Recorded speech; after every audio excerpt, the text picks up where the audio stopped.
We call to order the Winterville Planning and Zoning Board Committee for April 20th, 2026 to order. Welcome to all the board members, those who are with us today, those who are in our audience joining us as well. Do we have any excused absence? I have not received any notice. You've had a chance to review the agenda before you today. What is the pleasure of the board? I make a motion the agenda be accepted as written. It's been moved and properly second. All those in favor, use your voting sign aye. Aye. Any opposed, use the same sign. None opposed. All right, approval of the minutes for January 20th, 2026. You've had a chance to review those. What is the pleasure of the board? I make a motion, we accept the minutes of the January 20th meeting as written. I second. It's been moved and properly second. All those in favor, use your voting sign of aye. Aye. Any opposed, same sign. New business, staff.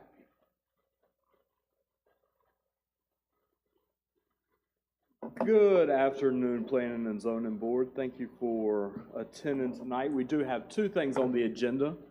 The first thing is Vernon Crossing rezoning. Vernon Crossing was formerly referred to as Waterford Crossing back in 2023 as a rezoning request and was denied.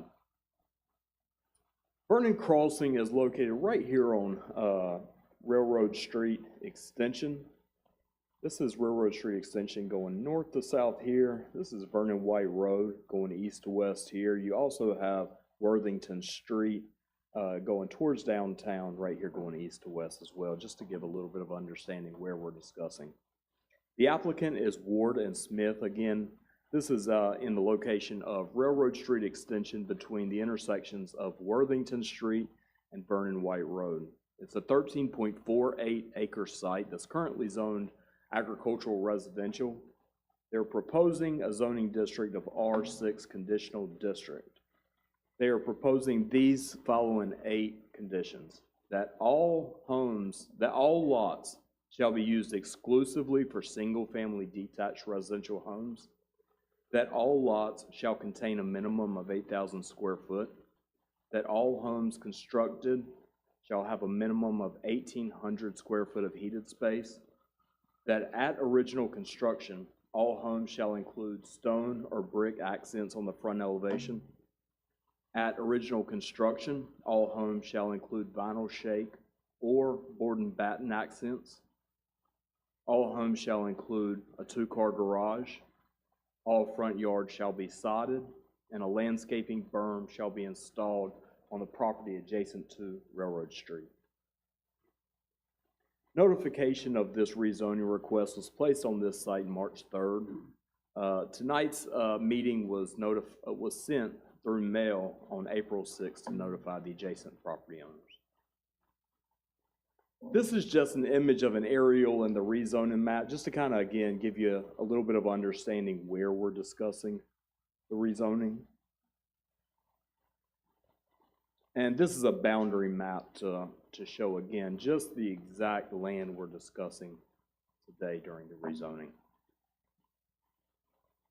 Looking at the current zoning for this area, as you see in this entire area, there's a wide variety of zonings. In this exact area, you have the property that we're referring to today is Vernon Crossing, is agricultural residential. Just south of this property, you have a mixture of R6 that goes into R8 as well. West of this property, you have R20. To the north, you have some agricultural residential as well as some office and institutional and some other light commercial up to the north. To the east, most of this is open, vacant agricultural land. You do have a small area of O&I down here and a school down here as well. So again, just kind of looking at it, a lot of variety of zoning in this area. Looking at the existing land use, again, wide variety of uses in this area. you've got a lot of roads and a lot of uses kind of coming together. So as you see, the land that we're looking at today is vacant. A lot of the land just immediately around this site is single-family detached. That's the prominent use within this area. So if you look to the west, you've got single-family detached. To the south, you've got greatly single-family detached. You've got a school and some other commercial uses as you get closer to the downtown area. To the north, you have single-family detached as well. It does go into some commercial and a little bit higher intensity uses as you're going a little bit farther north as well. And then to the east of this property, again, this is mostly vacant agricultural land that's sitting there right now. Looking at the future land use character area, again, similar to the other maps, you've got a wide variety of kind of expected and proposed character areas in this location. As you can see, the property that we're reviewing for tonight is labeled urban neighborhood. So all of this darker area right here is urban neighborhood. The yellow area is suburban residential. That's generally, or per the comprehensive land use plan, that is a larger residential area per lot than the urban neighborhood would be classified. Also in this area, as you see to the north, you have some office and employment, some other commercial. To the south, you've got some mixed uses as well. But mostly, again, in this area, you're seeing single-family detached is mostly what you're kind of seeing in this area as existing and for future projecting. Diving a little bit into the urban neighborhood, is primarily medium-sized lots with single-family detached residential, and occasionally smaller scale or attached residential if it's in the appropriate location. Same with commercial. If it's in the appropriate location, it may be considered. You're generally looking at 3 to 8 dwellings per acre. The applicant here is requesting an R6 with a condition that it's going to be 8,000 square foot as a minimum lot size.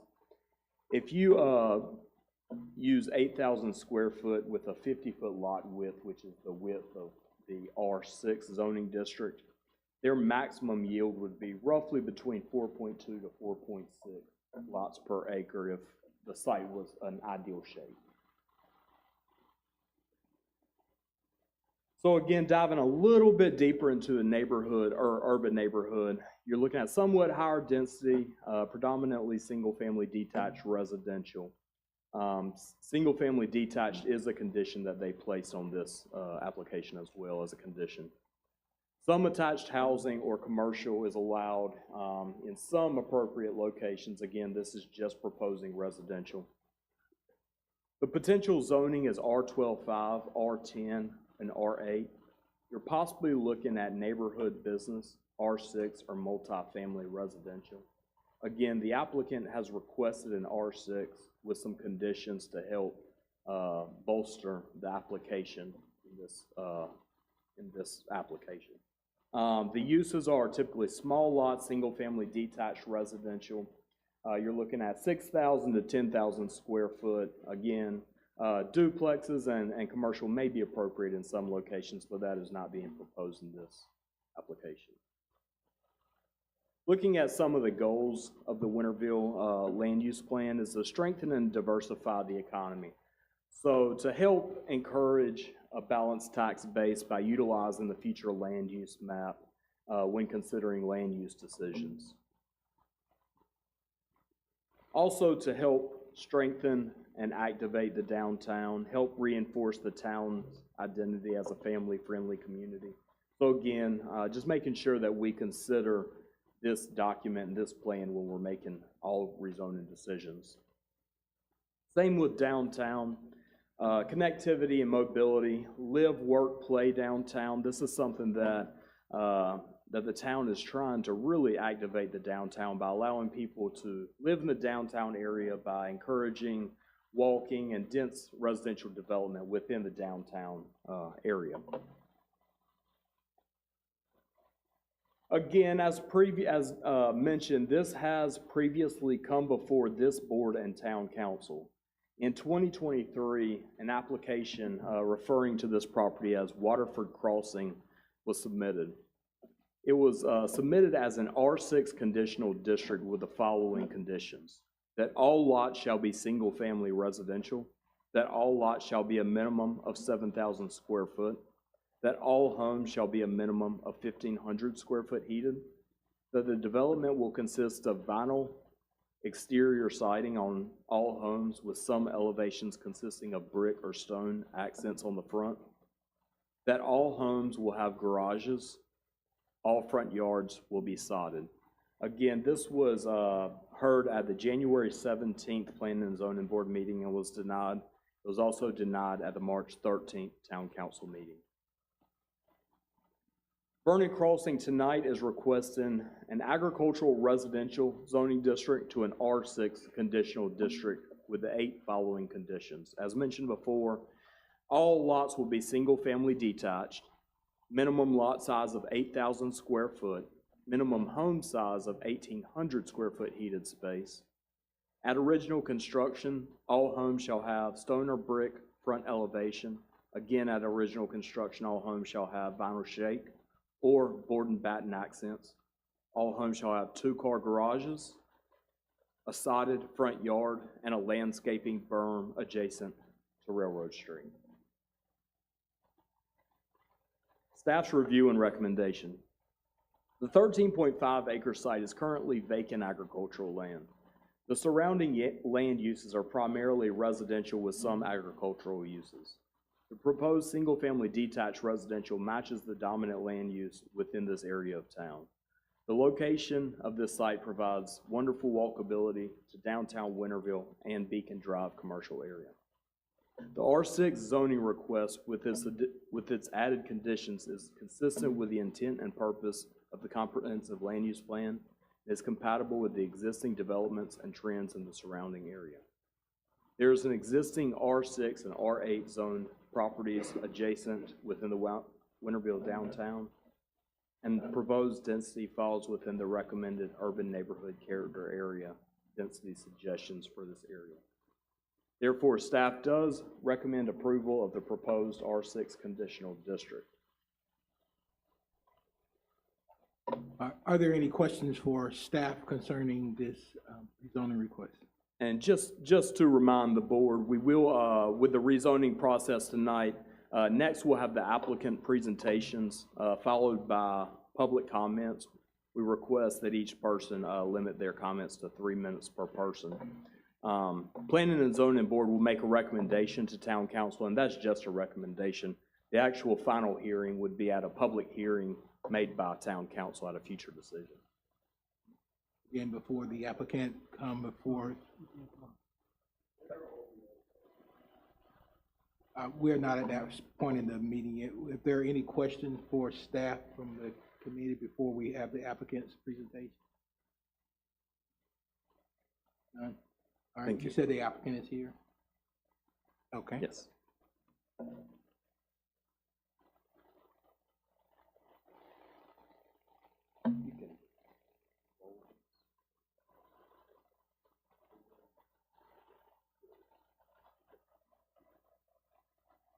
Thank you, Mr. Penn. Mr. Chairman, members of the board, my name's Sam Frank. I'm with Warden Smith, representative of the applicant and the applying party. With me this evening are Ashley Elks, who is one of the members of the company that owns the land, and Brian Fagundist, who is the principal of ARC Consulting and our civil engineer. If at any point along the way you feel like a question might better be answered by the owner of the property or the engineer, you will not offend the lawyer in the least by saying so. Please let me know. Appreciate Mr. Penn's report. There are a couple things I want to clarify before I go into my presentation. First, the site that's proposed for rezoning here includes both some AR zoned land and some R6 zoned land. Roughly 3/4 of the site, the 13.5 acres, is AR zoned land that's currently being used as farm and vacant. And then the portion you see at the bottom, this is existing R6 portion, is also part of the proposed land for conditional rezoning here. The second thing I want to clarify is the number of lots. So the site plan, as it's been worked up, supports 49 lots, 49 8,000 plus square foot lots. So when I talk about density and the like, I'm basing that on a very specific number of lots that have been designed for this site. Proposed rezoning go from AR plus R6 to R6 conditional. You've seen the list of the proposed conditions, and certainly glad to answer any questions you may have about that. The 9 lots that are in the existing R6 portion will effectively be downzoned because they'll go from a R6 general zoning to an R6 conditional zone.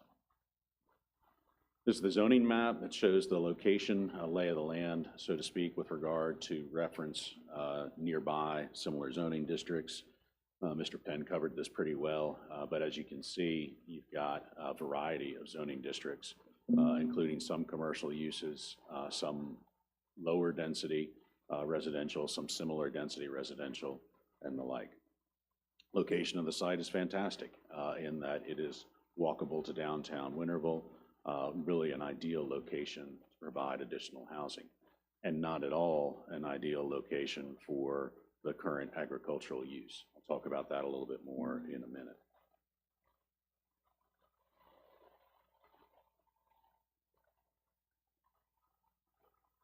This shows the surrounding uses. Again, that was covered pretty well by Mr. Penn's report, and so I won't belabor the point. This is what the site layout looks like. Again, that's how the 49 lots lay out on the property. As you can see, it's oriented around a single street that runs parallel to railroad through the community. So the findings of fact that you consider in connection with the zoning request, first, that the use is among those listed as an eligible zoning in the district that's proposed. Second, that the requested conditional zoning is either essential or desirable for the public convenience and welfare. Third, that the requested permit will not impair the integrity or character of the surrounding adjoining districts. It will not be detrimental to the health, safety, or welfare of the community. Fourth, the manner in which the proposed amendment will carry out the intent and purpose of any adopted plans or part thereof, meaning your comprehensive plan primarily. And fifth, adequate utilities, access roads, storm drainage, recreation, open space, and other necessary facilities have been or are being provided in a connection therewith. I'm going to briefly speak about each of those criteria now. This use is among those permitted in the R6 zoning district. As Mr. Penn described, R6 supports a variety of housing types. In this case, they will be conditionally limited to only single-family residential. Second, the use is essential or desirable for the public convenience or welfare. There's been pretty significant outreach to the neighbors in connection with this. The current landowner acquired the property in May 1st, 2025, sometime after the prior rezoning was presented to you on this site. Shortly after acquiring the property, the landowner met in person with several folks from the Waterford community. And then a couple months later, a solicitation with more details about the plan of development was circulated, mailed to 50 different owners. Notably, in response to that solicitation, we only received one response. And then the outreach continued through the summer and the fall of 2025. The result of that outreach is several of the conditions that are on the current proposed list of conditions. Mr. Penn covered these. I won't read them in detail again, but please note that the minimum lot size, the requirement that all the homes be single-family detached, the minimum size of the homes, the nuances of construction for the homes, the requirement for a 2-car garage, the sodding requirement for the front yard, and even the landscape berm along Railroad Street are concepts that were discussed with and arose out of that community engagement and dialogue with staff. These are just a couple concepts to show you generally what the homes might look like. You don't do architectural control in connection with conditions for zoning, and so this is not intended to lock in a specific design for a home. I want to be very clear that this is conceptual only. That said, it's fair to give you an opportunity to understand what the type of home that would be built on these lots might look like, at least as the current landowner envisions it. Oh, bump there. Yes, sir. Are you showing is that a two-car garage? Yes, sir. Yeah, the single door, two-car garage. The one on the right, I'm not as confident in answering that. Nothing about these conceptual plans changes that condition, to be clear. But the one on the left, absolutely a two-car garage. Both of these, absolutely two-car garages. When you evaluate zoning, this is a legislative decision. You're adjusting your zoning map. And the most critical and important cornerstone for that analysis is what has the town decided it wants to see in that area of the community going forward. In other words, what does your comprehensive plan contemplate? In this case, your comprehensive plan contemplates an urban neighborhood. Notably, the AR zoning district is not one of the zoning districts that is valuable or useful or identified as consistent with the urban neighborhood area. That's not surprising. Often, the comprehensive plan changes before the zoning changes to catch up with it. Agricultural use is becoming less valuable to the town. Residential use is becoming more valuable to the town. Urban neighborhood, meaning areas that support a diversity of home types, some smaller homes on smaller lots, for example, some modest multifamily and the like, is a desirable, understandable use of the land in this location. Now here, R6 is definitely one of the zoning districts that's supported in an urban neighborhood, without a doubt. It's kind of mid-range for the density of homes that are contemplated in that area on your comprehensive plan. You say in an urban neighborhood, we want to see 3 to 8 homes per acre. What's proposed here is 3.6 homes per acre. So it's kind of down near the bottom end of that range, but still within the range of desirable home type. Why only 49 lots? 2 reasons. As a concession in accommodation to the desire of the community located to the west to see more single family and homes that are more consistent with the homes in that neighborhood, we agreed to have these be 8,000-foot lots. We also agreed for them to be single family detached. Making both of those concessions means that only 49 lots realistically and reasonably can be incorporated onto the property with the other open space and appropriate things. Next, there's no impairment on the integrity or character of surrounding area that is detrimental to health and safety. When we talk about intensity of use, people often refer to the trips generated on the public streets. Now, by no means is traffic the only measure of intensity of use. When you have commercial uses, you also have consideration of light, noise, and the like. But with regard to relative residential uses, it's a pretty good measure of what is more or less intense when you compare one thing to another.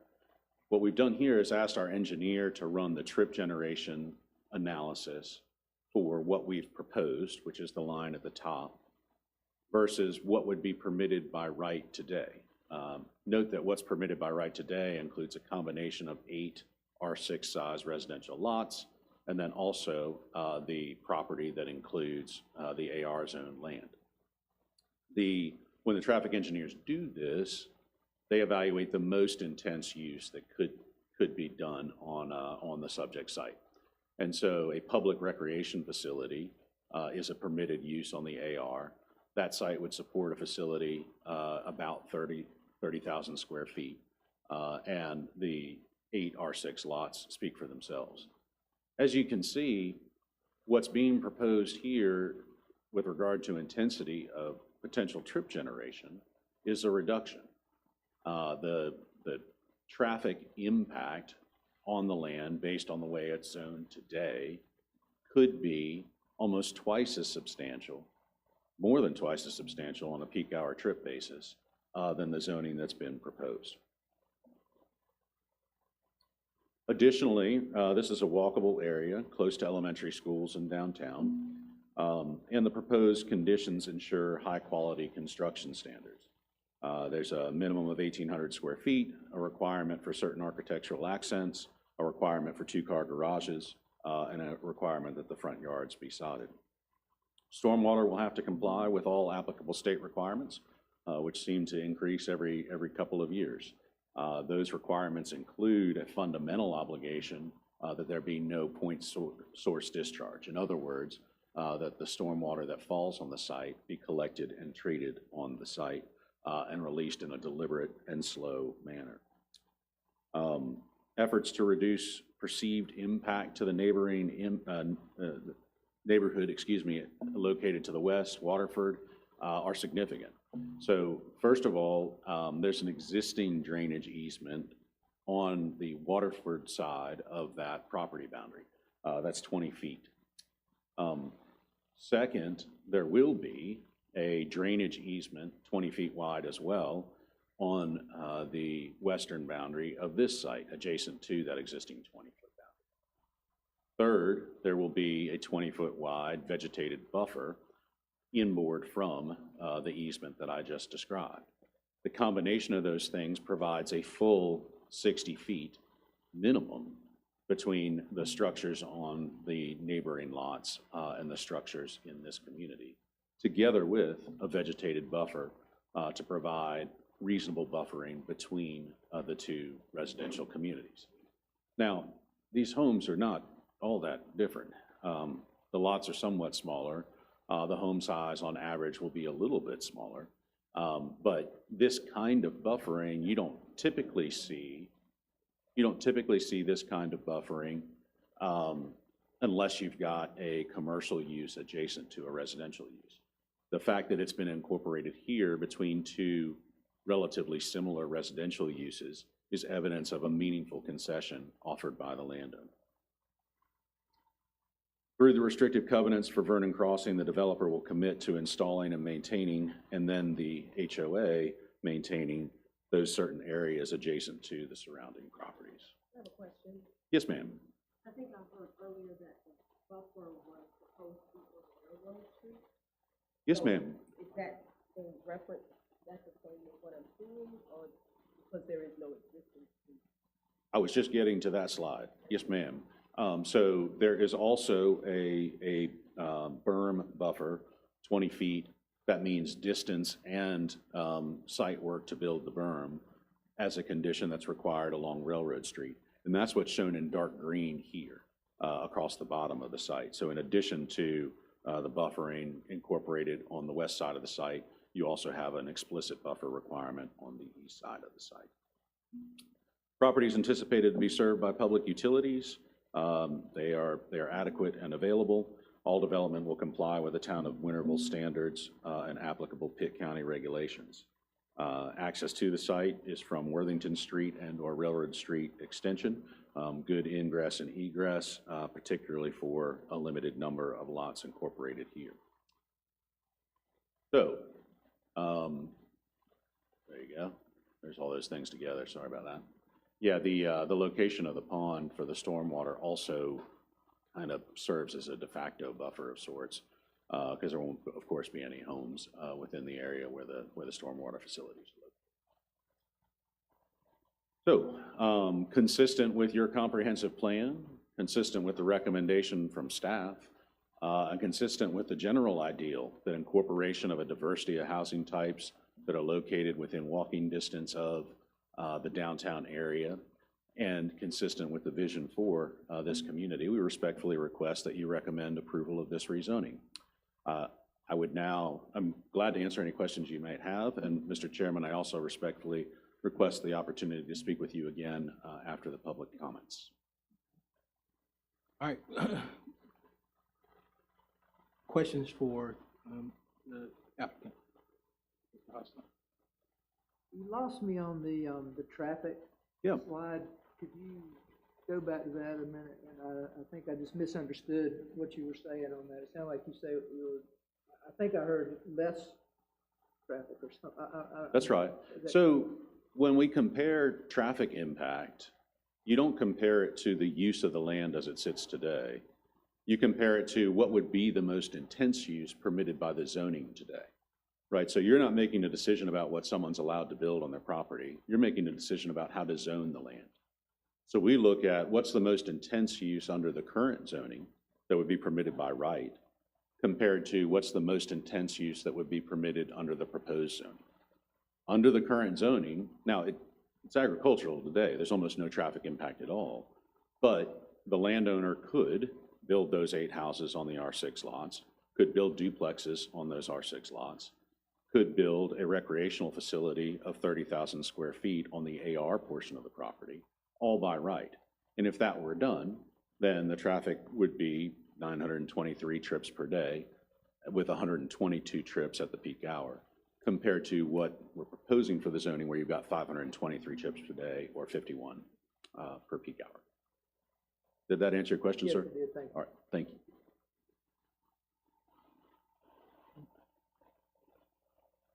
You can stop at this slide.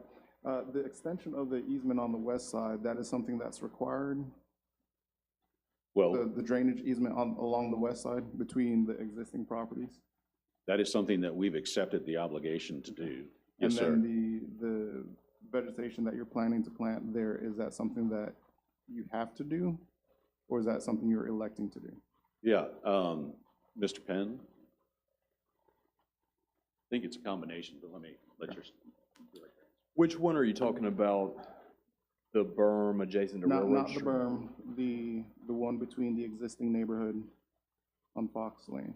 This right here? Yeah, We would not require a vegetated buffer between single family and single family. so that is something that you're electing to do? Yes, sir. All right, so because the only reason I'm asking is the berm is in the conditions, but those trees are not. You're correct. And we could address that one of 2 ways. We could incorporate a condition that speaks to a 20-foot vegetated berm in that location, or you could incorporate by reference this concept site plan. Please note that the limit on the number of lots is also not listed as a condition. It can be either as a cap at 49 lots or by reference to a site plan.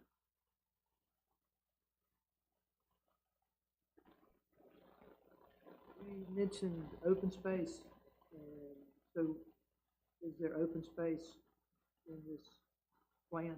There's required open space. Can you show it on the map where it will be? I can ask our engineer if he could do so, if that'd be all right with you. Brian, would you mind? Thank you.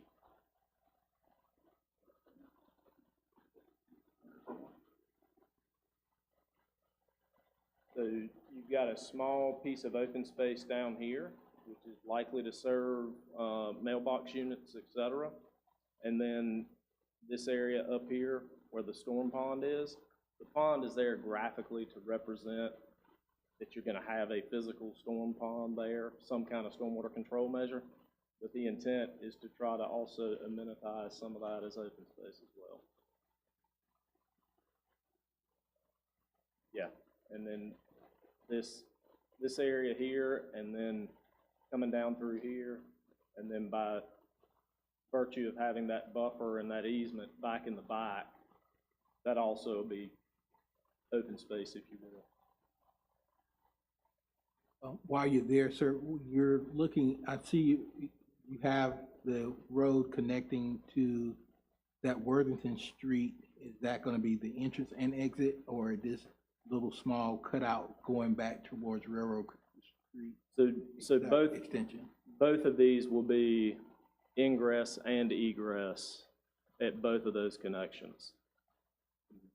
And so when we were looking at the traffic with regard to that impact, will those have an impact on Worthington and Railroad Street? Is that what we were presented, the impact on? Yeah, both streets? and really we wanted to illustrate the overall impact. There's a split that will happen. Some of that traffic and some of this is going to be a little bit difficult until a full analysis were to be done. assuming that this is the layout that goes forward, but, where'd you go? There you go, perfect. So for those that wanted to travel, say, north on Highway 11, or potentially south on Highway 11, that Worthington Street exit or entrance is the likely choice, because that traffic then comes down and hits Mill Street and can go either direction. There will be some traffic, especially that wants to come back and go east down Vernon White, headed back towards Old Tar, that traffic would likely come back out and come back up, hang a right on Vernon White, and then head east.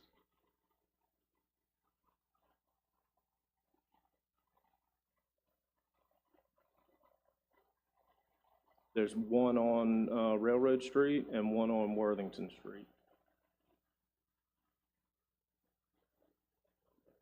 So I know this is just open space, never, this means open space, it doesn't mean there's gonna be any kind of recreation space. It's just open. Right.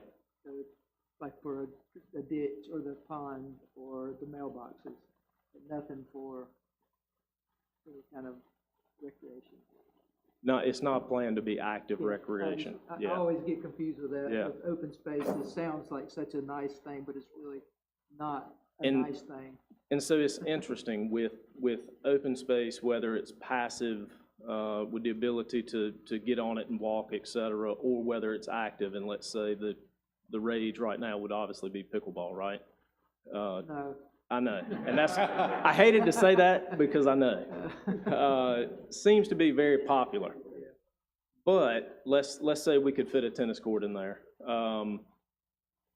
With a development that is of that size, what we have seen over a long period of time is those type amenities, until your development is much larger, they become more of a burden on the community moving forward, unfortunately, as much as what they seem to be a great idea on the initial. So a better approach has been, hey, let's continue to work with Parks and Rec fees with the town. Let's go develop town facilities that can then accommodate a larger audience and get a little better help in some of the maintenance and operational expenses that go with that.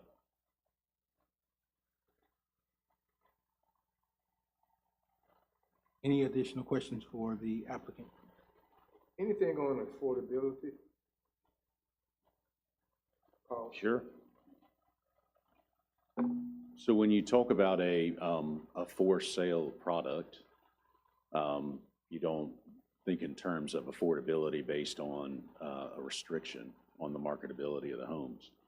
But houses that are on smaller lots are organically more affordable than homes that are built on larger lots. The land consumption for each of those homes is smaller, and therefore it's realistic for those homes to be organically more affordable. In this case, we don't know until we actually build and deliver the homes. But in this case, my client tells me that the anticipated starting price will be in the $375,000 to $400,000. Historically, most of the homes in that area are R6 or lower, in the extended area bordering both existing waterfront subdivision and this proposed neighborhood. Yes, sir. Good. Yeah, and so there's a balance, right? I mean, there would be a good justification for there to be duplex R6 homes or even more dense on this site.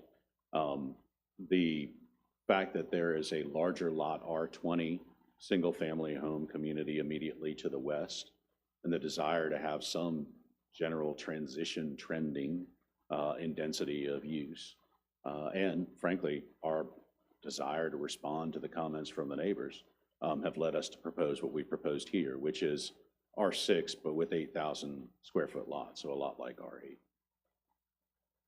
Question, what are the lot sizes, the average lot sizes for?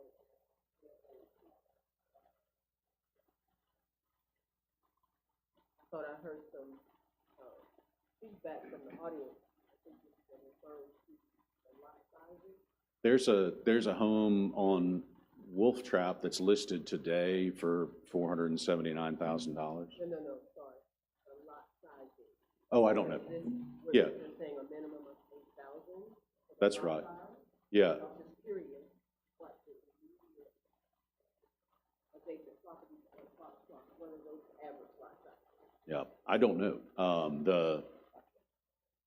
Let Mr. Penn answer your question. Sorry, I don't know what the average would be, but the minimum would be 20,000 square foot as a minimum. So it would start at 20,000 square foot and go up from there. Yes, ma'am. We're assuming they're all conforming when we say that, but have no reason to believe otherwise. We're assuming that all those lots are conforming with that 20,000 foot requirement. I just don't know. I don't have the facts to answer you for certain.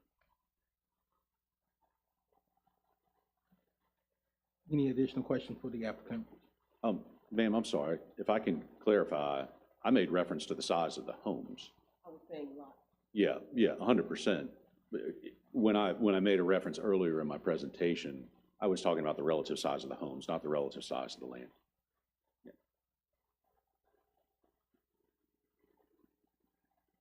There being no additional questions for the applicant, at this time, we'll give opportunity for comments, public comments.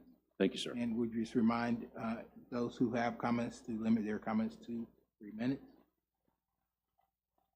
Once you come up, please state your name and your address with regards to comments.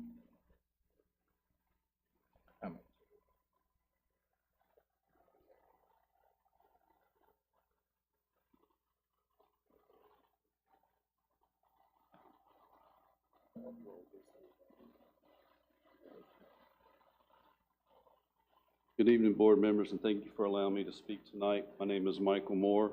I live at 237 Foxcroft Lane, where I built my home in 2003. And I too have read over and studied your town, or our town, comprehensive land use plan, and would like to point out some key points that shows reason to deny this rezoning request. Looking on page 34, some of the open-ended survey comments, there was a general acceptance of additional housing types, placement, and mindful growth is important. Also concerns regarding stormwater and flooding. Page 36, some of the key survey results. The majority of the respondents indicated strong support for single-family homes with large lots, right here in this graph. Page 48 talks of the general characteristics for urban neighborhoods, and one point we should not overlook is open space. 5 to 10% of the land for plazas, green areas, and other common areas. This open space has been included in multiple projects in recent town developments. Page 58 shows policies and strategies for land use. Policy 1, encourage a balanced tax base while managing growth. And it goes on to read, future land use map represents a view of the future for many years from the current, and each rezoning should be considered on its own merits. It may be necessary to deny rezoning requests if they are premature or do not fit well with the surrounding uses, even if the future land use map supports the rezoning. Excuse me. Speaking of fitting well with surrounding areas, Waterford is a R20 zoned, meaning a minimum 20,000 square foot lot. The applicant is asking for R6 conditional rezoning with 8,000 square foot lot. That's a big difference. There's one other location in Winterville where R20 adjoins R6, and that is Baywood and Cornerstone on Fire Tower. Baywood is R20, Cornerstone is R6. Cornerstone subdivision restrictive covenants require at least 2,000 square foot heated. 30 seconds. And homes are all brick. Major flooding in this area. Town knows of this. There is there's a 10-year plan to discuss stormwater study and capital improvements, but this area of Vernon White and Railroad Street is not on that, so we need to prioritize water flooding in that area.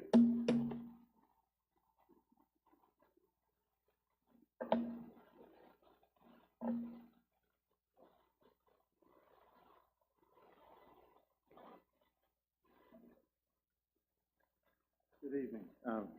My name is Bill King, and I live at 201 Foxcroft Lane, which is in the middle of the street that this proposed subdivision will be backing up to. And first of all, I want to say I'm not opposed to developing that property at all. I want to see it developed. It was denied last time because I don't think this was the right, what the board said was the right development to go beside Waterford. But nothing in this has really changed. And yes, Ashley did reach out to our neighborhood, and we had a meeting and talked with him. And when he gave us the proposal and we said basically it's the same thing, that's when the conversation ended. We didn't hear any more from him from there forward. And those lots, although they have 8,000 square feet in them, they have that amount because of the depth of the lot. The width of the lot is the same. So it would put 3 houses in my backyard, and I'm concerned about the impact it may have on the property value of my home. And I've been a Winterville resident since I was 30 years old. I'm 61 now, and I've lived in this neighborhood for 22 years. So I would like to see us move forward with this, but if we could do something that's more from an R20 to an R6, as a step down. I used to work with an engineering company, and we developed property in Knightdale and Raleigh, and they would always go from one zone to the next, and go down and then go back up. There was never a jump in Raleigh or Wake County, somewhere like that, from this, the largest size to the smallest. So that's my request for you guys to look out for the people that live here in Winterville. Thank you.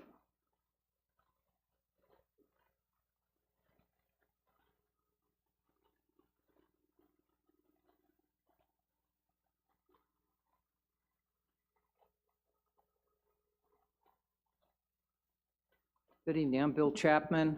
I live at 209 Foxcroft, right next to Bill King, and have been to all these meetings previously when it was turned down, and really, as Bill had said, and I completely agree, there is very little difference between what we are seeing today and what we saw then. We saw no improvement in water drainage out of our neighborhood. It floods every time it rains. You're now talking about putting that one giant buffer we have, that giant field that's there that is currently agricultural, that sucks in the water, and we're going to put cement, and we're going to put houses. That water's got to go someplace. We've shown pictures every time we've been here about our streets flooding and it being incapable of walking up the street without being 2 feet underwater. I find it laughable that the lawyer sits up here and shows the worst case scenario, traffic scenario, by putting a commercial or a residential or some form of, recreational facility on that land and bumping up the traffic to a point which would be locked up. That traffic is already miserable. Try getting out the accidents that are going to occur coming off of Vernon White onto Memorial Drive. I got to drive that every day going to the hospital. Doesn't make a difference what time of day you're doing it. It's dangerous. Going up and down Vernon White, and one thing I do love that happened recently is having that 4-way stop up there at the end of Vernon White and Fire Tower Extension, because that's made the traffic run a little bit more smoothly through there. But you add 50 more houses or more, because they're not saying it's going to be 49. They're saying that's their projected. We're not even seeing a plot. We've not even seen the pictures, at least that we saw last time, where I think they were talking about 50 or 55 or something. So we've dropped down 4 houses. And like Bill said, my property values that seem to be appraising more and more every year are going to go down. It is going to have a massive negative effect on our properties. 20,000 square foot properties looking back onto 3 houses through my backyard is just not what I moved to Winterville for. So my recommendation is to stay with the original recommendation from 2023 and turn this down.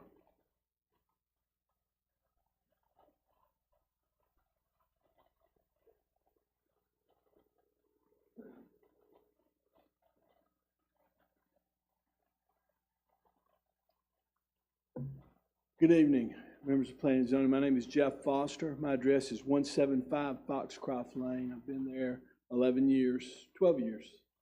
I just want to point out a couple of things as you're considering this. First, it hasn't been all that long since we considered this previously. And the differences are not that substantial. The previous request was 7,000 square foot lots. It's now 8,000. 1,500 square foot house versus an 1,800 square foot house. Both had garages, both had sides. And I just want to point out that one of the things Mr. Frank said that just really rung out to me, he said, I'm sorry, it was the engineer that said this. He said, assuming that this is the layout that goes forward. Okay? Now, we don't know what they're going to put there. And that was one of the problems last time when y'all considered this issue, is the fact that they want the rezoning, but there's really no assurances of what they're going to do. They're going to make those decisions as they go, and they've alluded to that a number of times.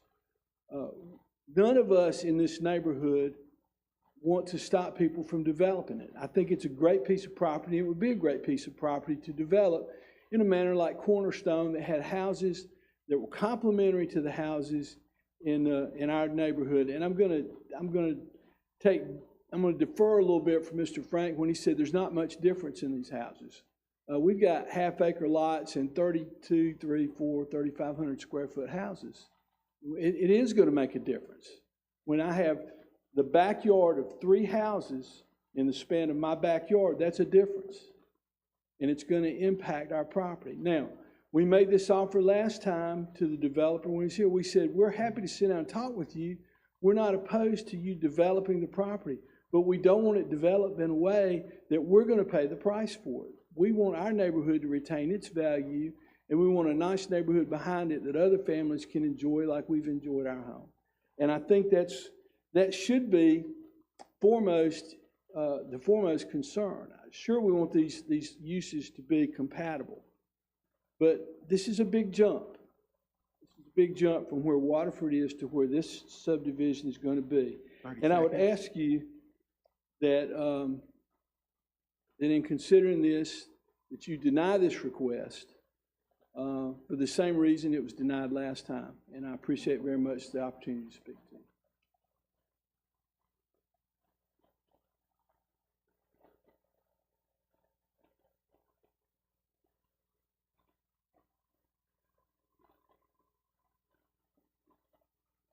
Hi, good evening. I'm Pamela Fox. I live at 2266 Waterford Drive. Can you hear me? I don't really have a lot of technical stuff to address, but I did pay attention to the promotion of this neighborhood, and promoted to be a neighborhood of which you're going to walk downtown. I don't know if you've walked it. I do. It's a mile from our neighborhood to the elementary school. And then downtown is even further. So this is not an area of which you're going to stroll out of your house and then immediately be downtown. If you're going to promote it like that, I think I would have used different words to sort of do that, because that gives the wrong impression of what this neighborhood is going to be. And I think that's wrong, and it's misleading.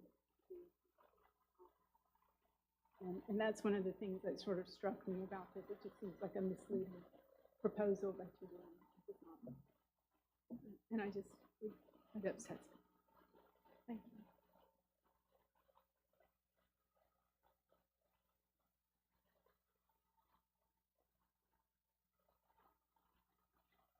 Are there any other comments from?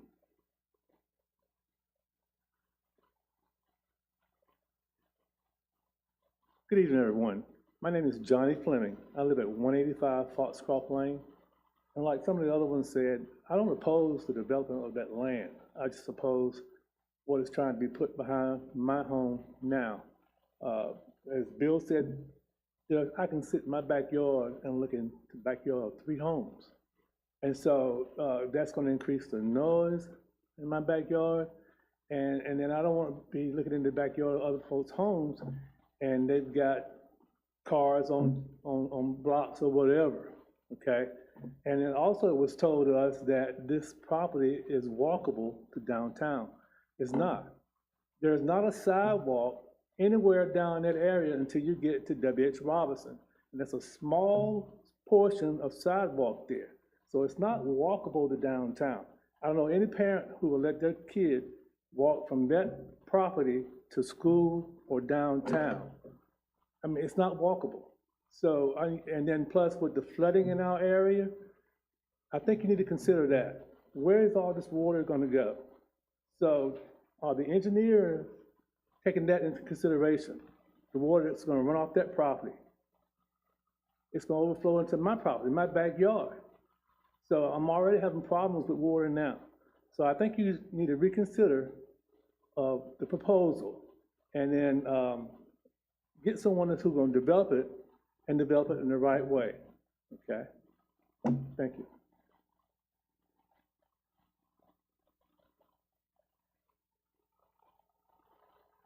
Any additional comments from the neighbors? All right. There being none, we'll give final comments for the applicant, closing comments from the applicant.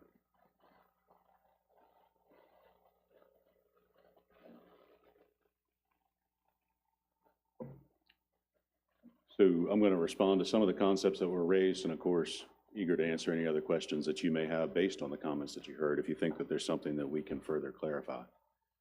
This neighborhood is not an extension of Waterford. It's not intended to be the same as Waterford. The incorporation of that voluntary commitment to create the landscaped buffer and the additional 20 feet for an additional drainage easement were responsive to the comments from our neighbors, where they expressed concern about having less expensive houses that were visible from their backyards. That is a meaningful accommodation and a prudent one. Mr. Moore is correct. Each and every zoning proposal that comes in front of you should be considered independently and on its merits. It's instructive to know that there was a prior proposal here, but that prior proposal was different and it was made at a different time. And so comparison to it isn't particularly instructive today.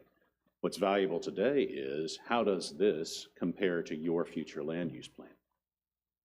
Multiple folks identified a suggestion that this is too many homes. Again, 49 homes on this property yields 3.6 homes per acre. Your future land use plan says ideally you would have between 3 and 8 homes per acre in this area. We are at the very low end of what the town has suggested is an appropriate density for this property. With regard to flooding, today, there is no stormwater control on this site. It's undeveloped, it's vacant, it's farmland. There is no mechanism in place to address drainage or stormwater. I believe that there is also not a stormwater management mechanism or a required stormwater permit for the adjoining neighborhood. Development of the property as we've contemplated here will include stormwater management. That will incorporate the necessary and required aspects of infrastructure to collect, treat, and carefully discharge the stormwater. What that means is, with regard to a burden on neighboring property, this property will be less impactful with regard to flooding after development than it is today, because it will include those stormwater facilities. Now, the suggestion that this land should stay vacant forevermore so that other people can dump water onto it is unreasonable. There is no drainage easement across this land. There is no right for neighbors to use this as a sponge to collect their runoff. And the suggestion that that is an entitlement or a right is just patently incorrect.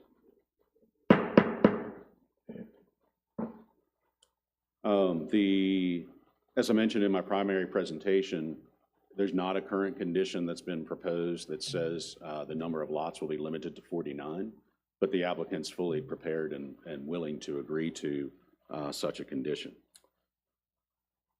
Finally, good zoning encourages a diversity of housing types, not homogeneous delivery of exactly the same type of home just because it happens to be adjacent to another home that looks like that. If we followed that philosophy, you would have the same type of home in every adjoining residential neighborhood in your community. That's not effective, that's not good planning, and that's why your future land use plan contemplates exactly what it does. Thank you. I appreciate your consideration of my comments. If you have any questions for me, I'm eager to answer them. Thank you. Planning and zoning board.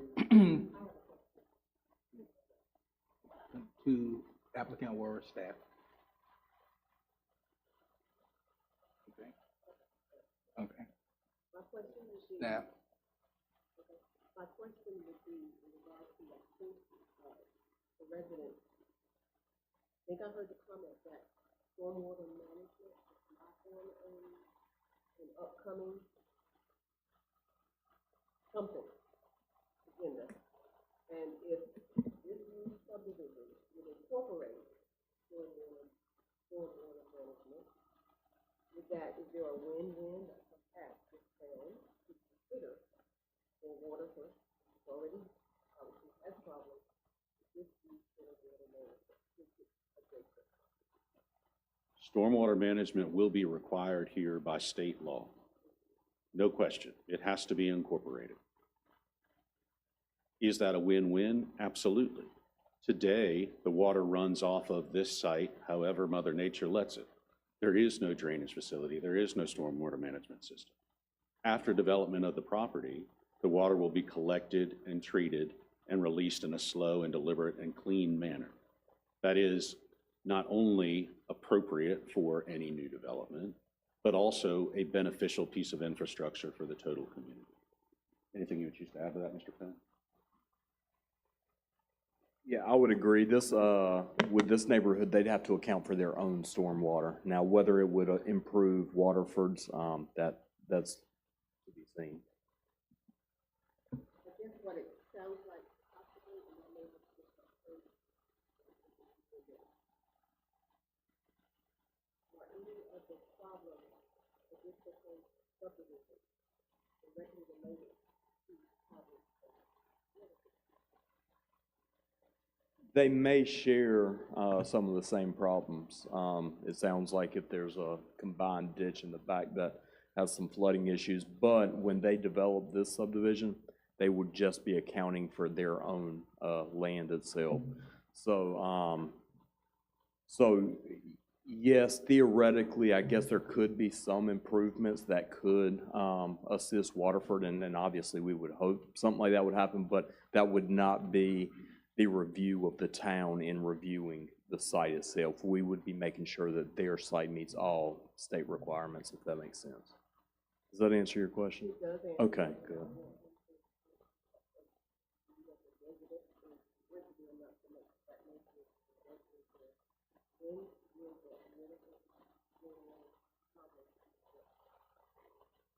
I know that's something that the town is looking into now. I know they've got some stormwater studies going on.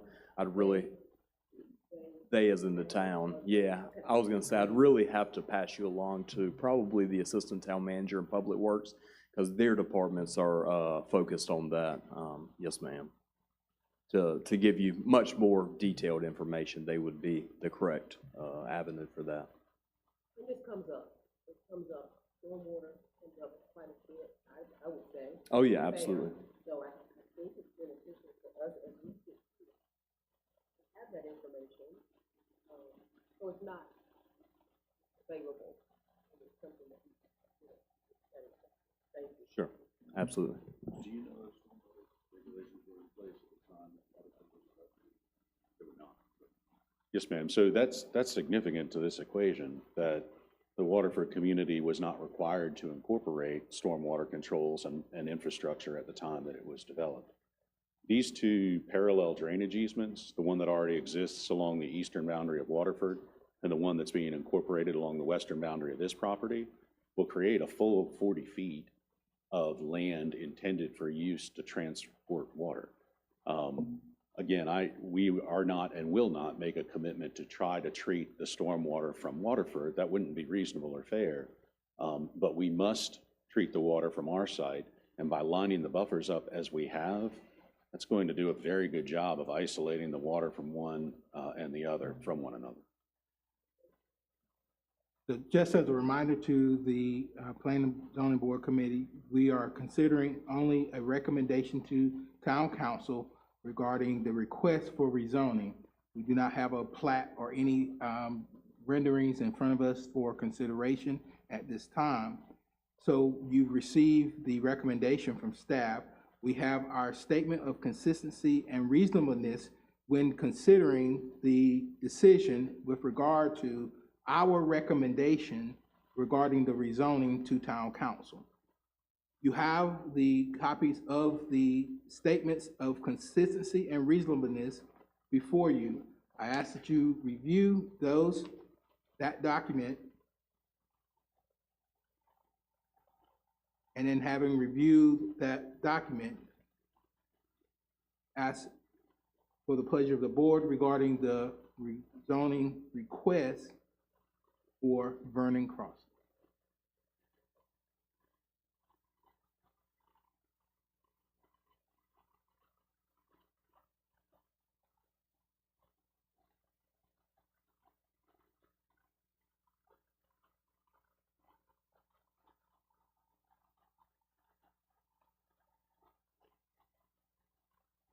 Chairman, can I make a comment? Is it time for that, or are we just waiting for a motion?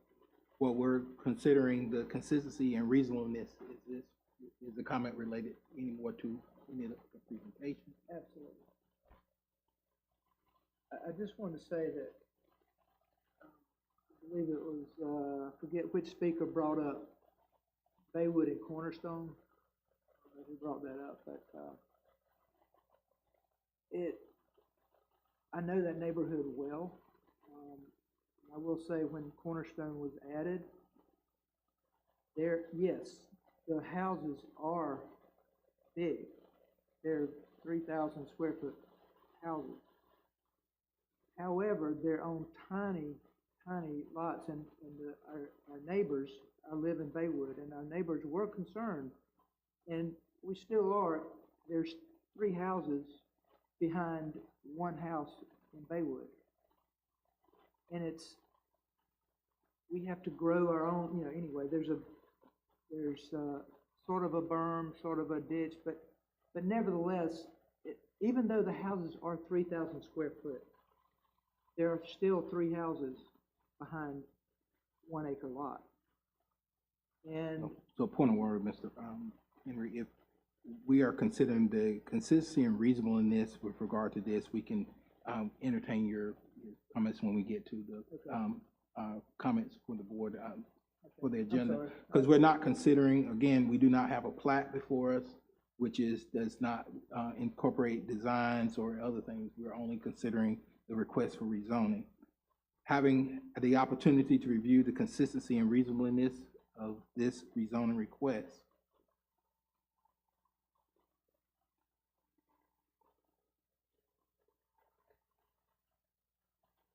Mr. Chairman,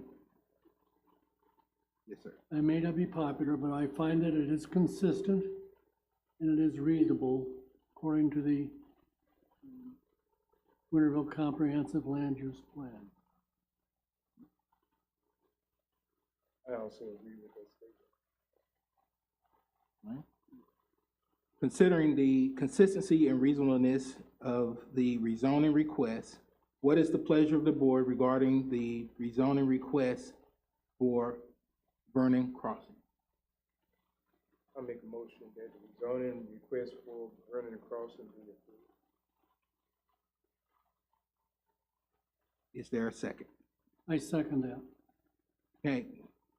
It has been moved that the rezoning request for Vernon Crossing be, the recommendation to the Town Council for the rezoning for Vernon Crossing be approved. Mr. Don, if you would take a roll call so we can get a vote on this. Approved. Approved.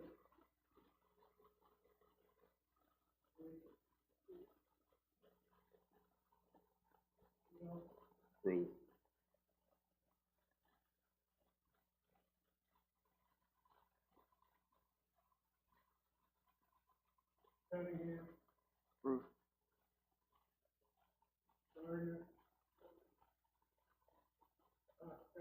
Deny.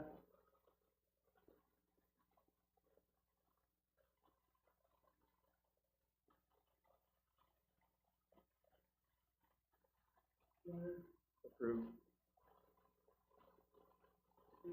Approve. Approved. Okay, the recommendation to town council for the rezoning has passed unanimously. No. One dissent. All right, we just have one more thing on the agenda tonight. Copper Creek Section 3 Final Plat. Copper Creek Section 3 is located off of Reedy Branch Road. Reedy Branch Road is going north to south here. This yellow represents Copper Creek Section 3. Copper Creek Section 1 is just to the south of it. If you flipped it, it would represent essentially what you'd see on Copper Creek Section 3. With that said, the applicant is Terra Ventures Group. Again, this is Reedy Branch Road, just north of Copper Creek Section 1. It'll feature 34 lots on 12.80 acres. It's a 12-5 zoning district. It does feature a stub for future growth to the north. Planning and zoning, we do recommend approval to you. The final plat matches the preliminary plat as well as has received TRC approval. And I do just want to provide just a quick little view of the final plat. This is Reedy Branch Road right here, and this is the road that would take you to Phase 2 of it, and the stub to the north here. Again, matches the preliminary plat, has received TRC approval. If you have any questions of staff. Any question for staff regarding this? We don't have the applicant before us. Not for a final plat, no, sir. Okay. Any question for staff? All right, concerning Copper Creek Section 3 final plat, what is the pleasure of the board?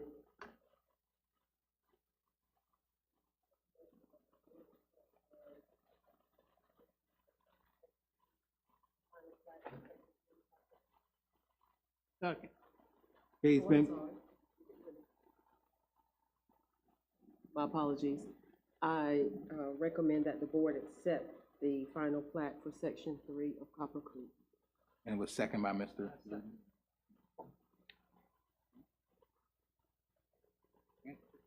It's been moved in properly second. All those in favor, use your voting sign. Aye. Aye. Any opposed, use the same sign. All right. Report from staff. I'll be brief tonight. We've been here long enough. We've got a fair amount of residential going on. Southbrook, especially on the Church Street side, is seeing a lot of growth. Quail Trace off of Reedy Branch Road's turning a lot of dirt. And as we saw tonight, Copper Creek is coming pretty soon. We do have a fair amount of residential to come to. You guys are the first to know most of the times with the rezonings and with the preliminary plats. But I appreciate you guys. If anybody ever has any questions, certainly let me know. I hope you all have a great April. Thank you. All right, this time, comments from the board. We did receive an email with regarding to the UNC School of Government training that are going on. I will be participating in the Newbern training on May 12th. Any other comments from the board? I'm attending the meeting.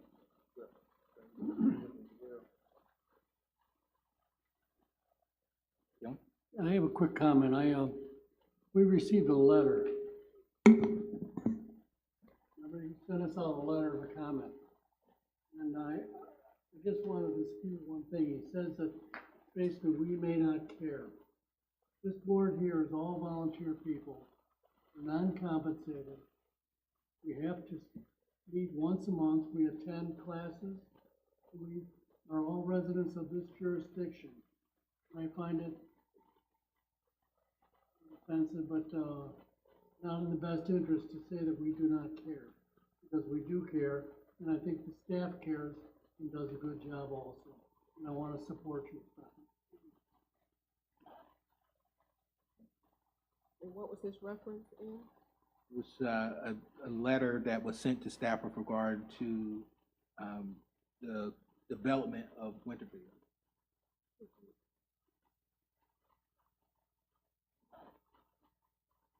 Instead of all of us receiving, Stephen just supplied a response.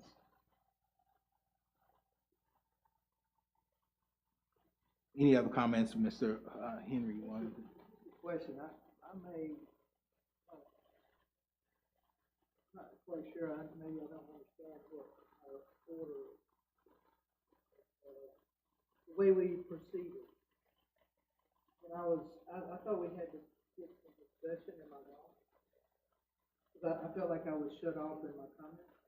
Well, we had the section for comments, and at that point, when we moved to the reasonable and considering, and your points that you were making with regard to, we're only considering rezoning, and what you were sharing, if that was, we should have had those comments prior to going into the reasonable and considering of the actions that the board was going to take. After we had the second, there's no after the first or after second, there's no discussion after that. Well, again, we gave space for all the comments to be made during the applicant's comments and the residents' comments. So I missed that first open window. Yes, I would, with regard to the road that we were getting ready to go down with regard to, you were addressing the residents there. That the point is, we were not considering a plat. This was just rezoning. So the point of what happened somewhere else is, that. So what I had to say was what was taken away, not my time. So what I had to say was not appropriate. It didn't apply to what the board had before it to have. So that's why I said at this point, if you wanted to discuss this, so if town council was to approve the rezoning and a plat comes before us or whatever that may be, then we, those are some of the comments that we probably would need to have that. Or if now you want us to, as a board, to consider the points that you were going to make with regard to a plat or a property that was not even before us, that's something that we can, if you wanted to share that with this board, now would be that time that you had this experience. So, because again, some of the questions that we were asking about stormwater control and those particular things was not the matter before us. The matter before us was rezoning and a recommendation for rezoning, because we don't make the decision. I'm going to study that one because I'm confused about what I can and can't say here in the comment section. Well, again, you were given the opportunity for the comments, and then when there was that no. So there was comment for the board before we voted. I missed Right. that. So again, before I asked for the consideration for the reasonable and consistency, that time, if there was, is there any other comments from the board? Any other questions from the board? I guess I was confused. I always thought after there was a vote, that there was a question that seemed to come up during the discussion before the vote, and that didn't come up. I thought I was going to get to, after I was cut off, I thought I was going to get to say it again. But I never got to the stormwater part that I wanted to say, because I think it was important. But I guess not. Well, I mean, that's what I'm saying. Now, talk to us, talk to this Right. board about what But we've already voted, so it doesn't, we've already voted to or approve whatever. The only thing we approved was to recommend to town council the rezoning request. So it wouldn't have mattered what I said to anybody, whether they voted for it or not. Because we weren't looking at a plat. We don't know anything about, we're speculating about stormwater and all the other things that might have happened in other places. I guess I need to study up on Robert's Rules of Orders. Sorry. Well, My apologies. Well, no need to apologize, but again, we give space for those comments, as Ms. Garner, she, included her comments and asked those additional questions and those things. So, having spent an hour on one topic already with regard to, how long do we have to wait for everyone to give those comments when we give an opportunity for those comments? And so we were at the point of now considering the consistency and reasonableness of the request. I just didn't think we, as a body, had discussed it. But I guess I just, sorry, I missed it, sorry. I just did not, my fault. Just asking. I think, and I'll share this, I follow what you're saying now, Dr. Monroe. However, in your response, I thought I did hear that as we were going through the actual areas of the reasonableness and consistency, that what he was about to say would have been addressed specifically for which of those, because I think the last time we did this, we went through kind of almost like in discussion almost style, we went through the yes, no's. So I thought that is what you were alluding to. Okay, yeah. So that may be what you're also thinking too. And previously, and that was the first time that was introduced to us. And the last time we did this, we, again, gave everybody opportunity to go through and consider the consistency and reasonableness. If the board or members felt there's something that we need to, then now we're considering or discussing this pertaining to the reasonableness and consistency of the thing. So if the point you were going to make was contrary to this, then by all means, well, this is concerning the consistency and reasonableness of the decision. It was shared, Mr. Killian says he felt that the proposal was consistent and reasonable. Now, we should have that conversation, that discussion. You were addressing the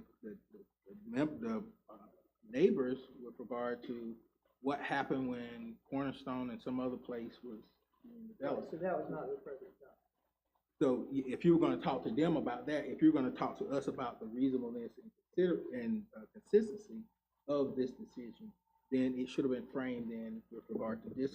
This was the conversation we were having, the consistency and the reasonableness. So what happened previously or prior in some other division, if it was pertaining to this, then all means, you could have said, point of order, we would have continued to have that conversation. I'll get it straight. Right, so with regard to the rezoning request that comes before us, we have been tasked with having the consideration with regard to consistency and reasonableness. And each time we've not gone through every questions and answer that's why I asked you to consider it, look over, we gave time. If there is discussion with regard to that, then we need to have this discussion. So it may impact the discussion if it is not, or if it is consistent and reasonable.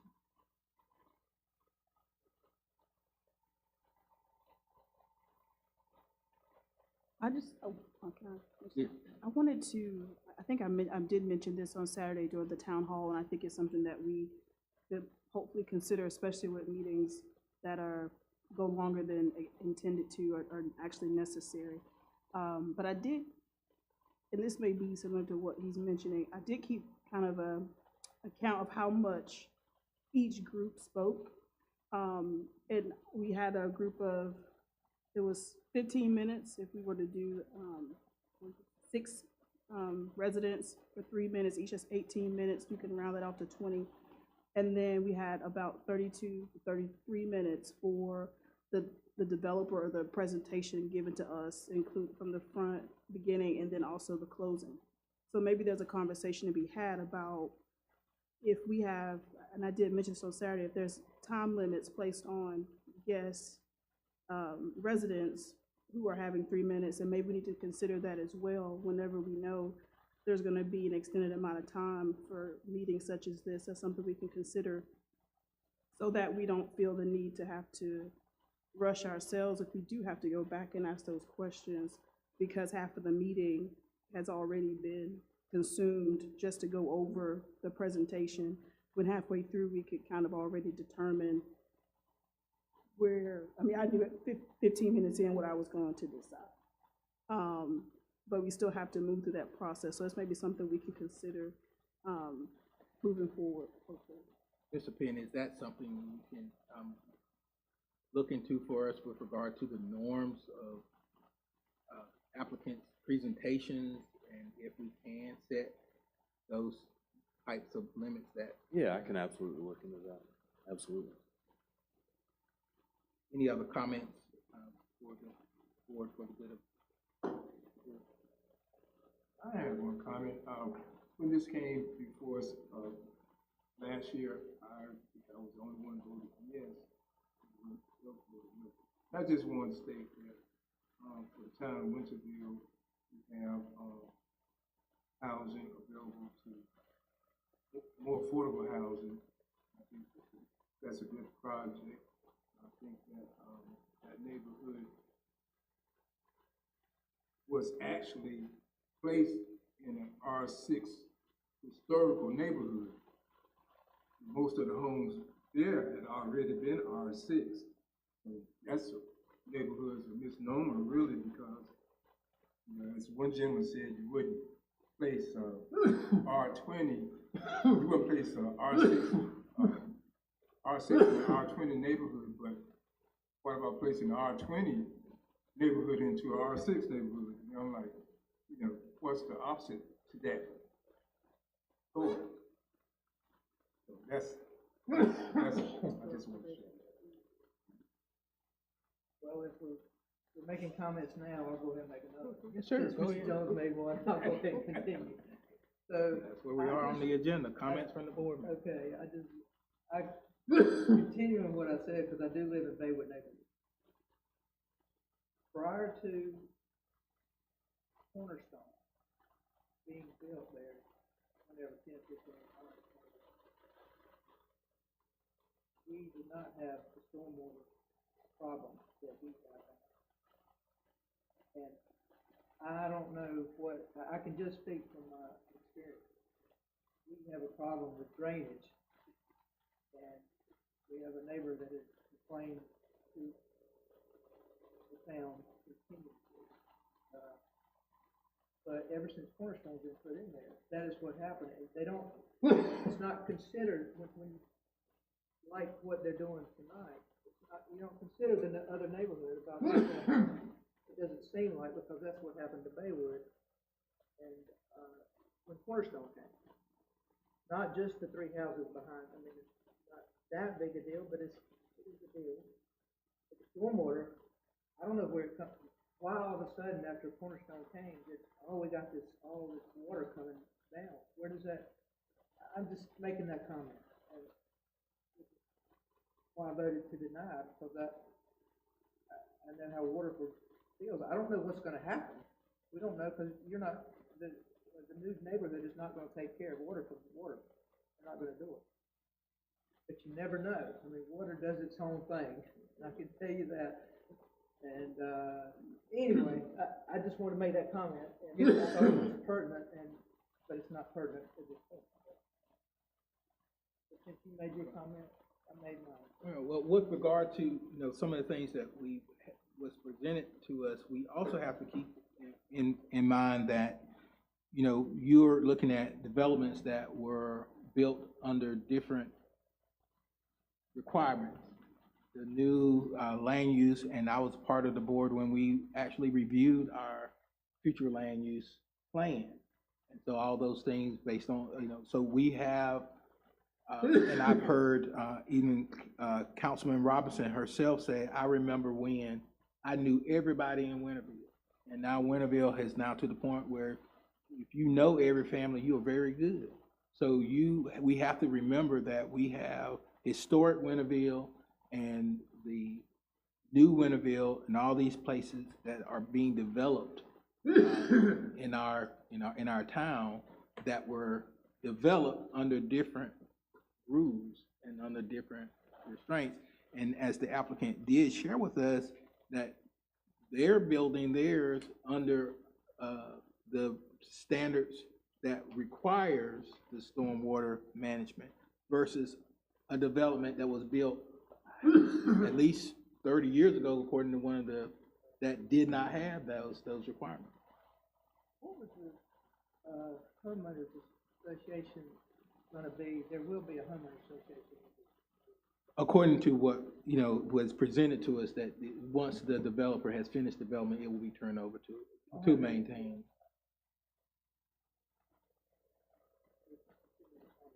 Say homeowners association. I know we can't control that, but homeowners associations are out of control. That's all I got to say. They're out of control. Well, again, that would be a matter that is, beyond our span of control with regard to that.